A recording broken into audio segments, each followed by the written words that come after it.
Yan, good morning mga kabangka. Narito na naman tayo, mag-update tayo sa bangkang ginagawa namin.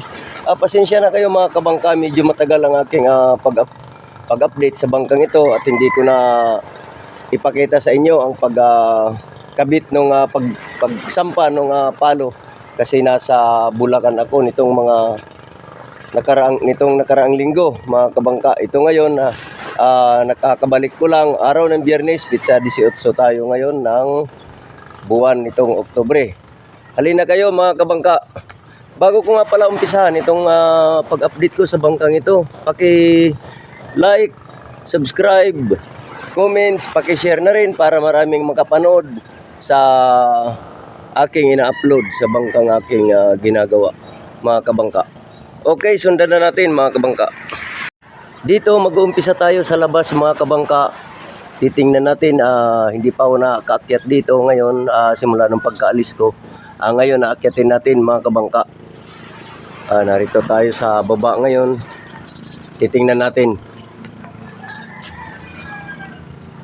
Ayun yung palo sa gitna. Titingnan natin, nakapagharsya na sila.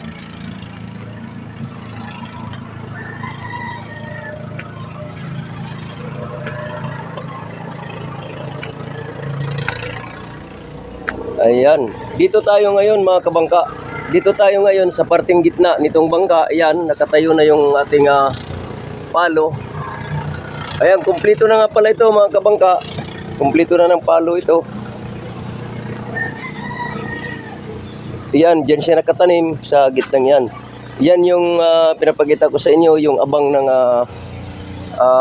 holder ng palo. Titingnan natin dito sa unahan ay tapos na ito mga kabangka. Ito yung mga parte ng ginawa ko na naiwan ko, pero tinapos ko muna ito. Kunting linis na lang ito mga kabangka dahil yung alikabok, yan, natuyo yung mga alikabok. Ayan, dito tayo. Tingnan natin. Ininturahan na yung ito nga pala yung bidbiran ng lubid mga kabangka. Ayan. Ayun mga kabangka, kumpleto na tayo. 1, 2, 3, 4 doon sa likod, 5 at saka yung sa 6. At saka nakapag na sila mga kabangka, harsya na sila. Ayan pero hindi pa naman kumpletong naikuha ng harsya na ikabit kasi mayroon pa ditong nakalawit na dalawang magkabilaan, kaliwa at kanan. Ito. Ayan, makapal nga pala ang ginamit nilang nylon lubid, makapal. Di uno, 1 in 1/4 ang kapal nito mga kabangka. Hindi ko alam kung anong sukat nito sa 34, 36 ata ito mga kabangka. Pambarko na yan mga kabangka.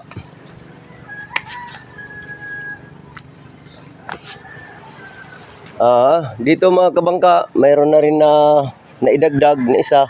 Doon ay kumpleto na yun mga kabangka. Dito, ito na lang ang tatapusin nila dito mga kabangka. Malapit-lapit na ito mga kabangka. Papasok tayo sa loob. Dito, tapos na ito dito grinderin mga kabangka. Itong dalawang ito. Paglagay na lang, pagpunas na lang ng pure resin ang gagawin diyan. Dito tayo mga kabangka. Dito tayo.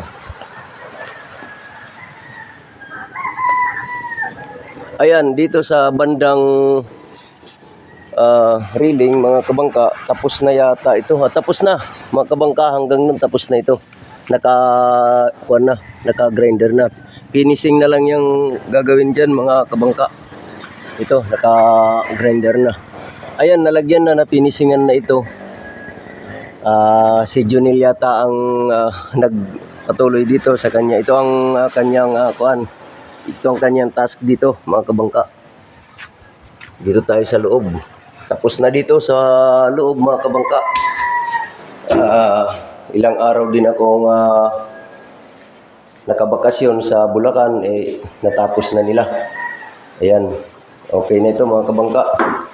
Dito tapos na rin dito mga kabangka.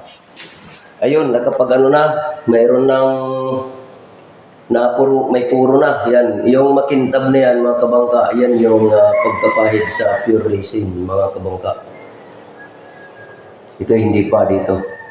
Pero malapit na. Dito sa bandang ito, sa kabila, wala pa. Focus muna dito sa ano. Tingnan natin dito sa kabila dahil ito wala pang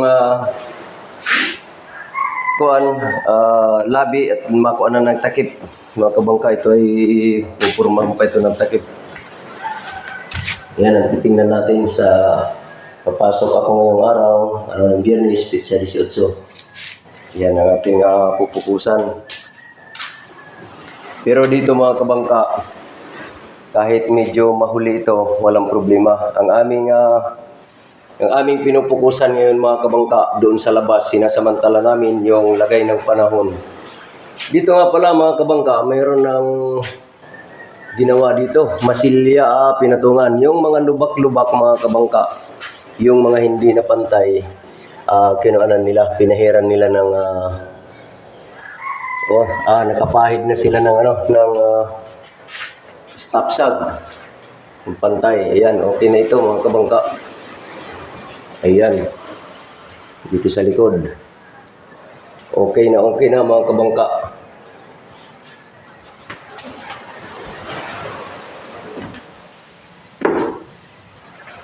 Yan, pupuanan na nila. Napaiberan na dito. Yan, okay na ito.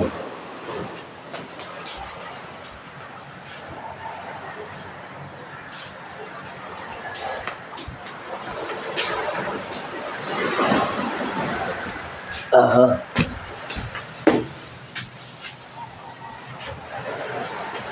Okay, tingnan natin sa taas mga kabangka.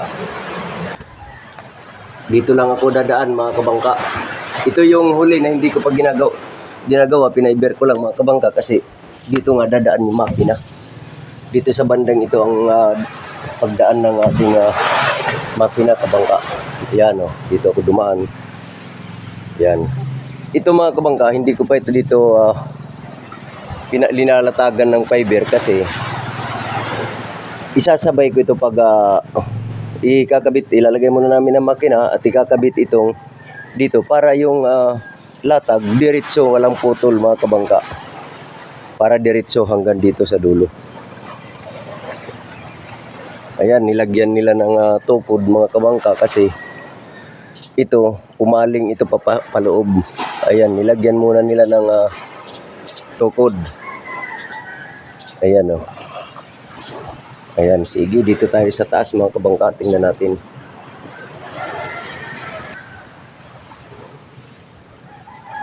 Yan mga kabangka. Itong lugar na ito mga kabangka, ito yung aming grinder dito. Kulang na lang ito ng pure resin mga kabangka. Para kuan na talaga ang kanyang kintab. Yan ang sinasabi kong hindi pa ito napapaiberan, hindi pa namin napapatungan kasi ikakabit muna namin ito doon pagkatapos maisampa ang makina. Yan, para ang latag ng fiber mat mula doon diretso, walang putol mga kabangka. Maganda kasi ang setup ng fiber mat pagka dire-diretso mga kabangka, walang putol. Maganda tingnan mga kabangka. Katulad nito, kung ating papansinin, walang dugtong. Kasi ang latag namin ito pag ganun. Mula rito hanggang doon, dire-diretso ang latag niyan, walang putol. Kaya wala tayong mapapansin na dugtungan. Malinis siya. Parang wala siyang dugtungan. Wala siyang dugtungan, dire-diretso yan hanggang doon. Dito mga kabangka sa taas, yan, makintab siya na naulanan. Yan, pure resin na lang yan. Ang trabaho namin dito, puro pahid na lang. Pero ang focus namin ngayon mga kabangka, puro mga pag-grinder. May, kung mapapansin natin, may napundong tubig dito kasi wala siyang nilalabasan mga kabangka. Ayan. Narito ito nga pala mga kabangka, kung ating papansinin, may hugis. May hugis siya na pabilog. Ayan. Kasi, kisame ito. Kisame ito para dito sa unahan. Diyan. Naka-design ito dito. Mula rito sa kuan na ito. Ayan o. Mula riyan, didiretso dito sa gilid ng bukwan na ito, na manhole na ito. Punta roon. Diyan siya kuan. Kisame yun, mga kabangka. Magtataka kayo, mga kabangka, bakit doon sa baba mayroon kaming mga nakaabang na foam dito. May mga nakaabang kaming mga foam. Yang mga foam na yan, gagamitin namin yan para dito sa mga mababang parte ng kanyang bow. Ayan, dito. Ipapatong para pumantay dito at magkaroon ng sangga yung ating kisame. Ayan. Itong mga mababang parte na yan, hindi kasi sila magkapare-pareho ng kapal, laki ng ating kahoy. Kaya, yan, gagamit tayo dyan ng foam. Ididikit, mga kabangka, tapos papayberin, saka ngayon ikakabit, ilalagay ang ating kisame. Ayan, mga kabangka. Tingnan natin dito sa parting to.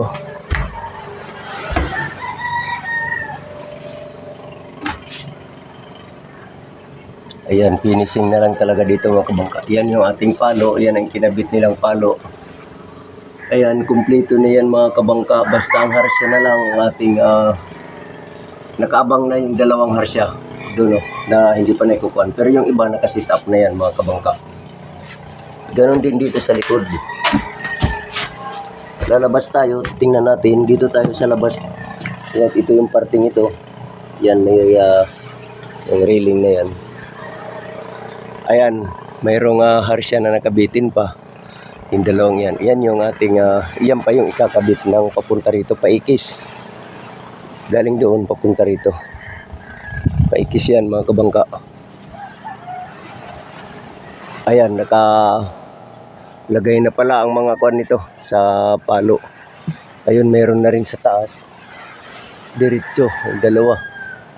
Tapos doon, dinugtong nila sa bandang gitna, dinugtong hanggang doon. Nagdouble na roon. Dito, single siya dito. Pagdating doon, nagdouble siya. Pwede pala ito lagyan ng bubong, mga kabangka, dito. Mula rito, ayan, pwede palang lagyan ng bubong yan. Kaya lang, pangit naman siguro ito pag lagyan ng bubong, mga kabangka. Baka makakuan ito sa hangin.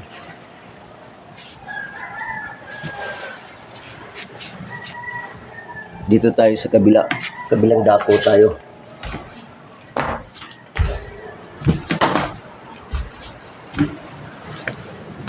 Dito tayo sa kabila. Ayan. Ating nalilibot ang bangkang ito. Ayan o.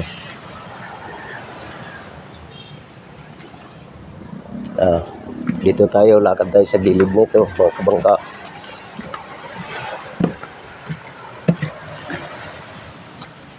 Tingnan natin kung ano pang hindi mga naikabit.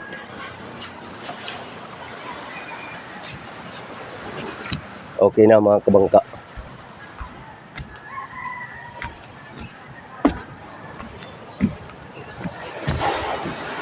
Ayan, maganda na talaga tingnan, mga kabangka. Kumpleto na ng palo.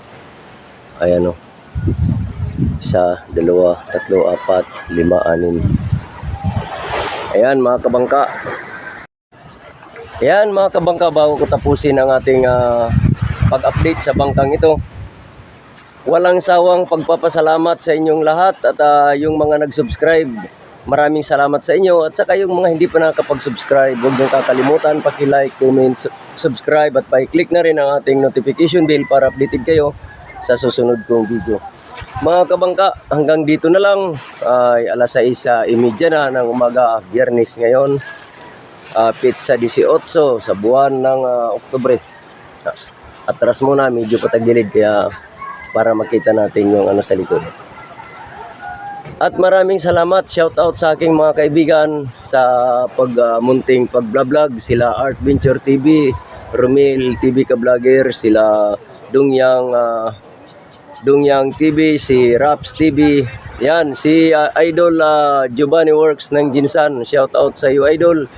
At sa kayong aking mga avid subscriber supporter sa aking munting channel, sila Jefferson Malabatuan, sila Gini Ariglo, yan, sila Cedric Cuerdo, sila Gidoy ng Katbalugan Samar, si Danilo Aligo sa Daram Western Samar. Yung mga hindi ko nababanggit, mga kabangka, shout out sa inyong lahat. God bless you all. Sana bigyan kayo ng magandang pangatawan ng ating Panginoon. Hanggang dito na lang at sa muli, mga kabangka.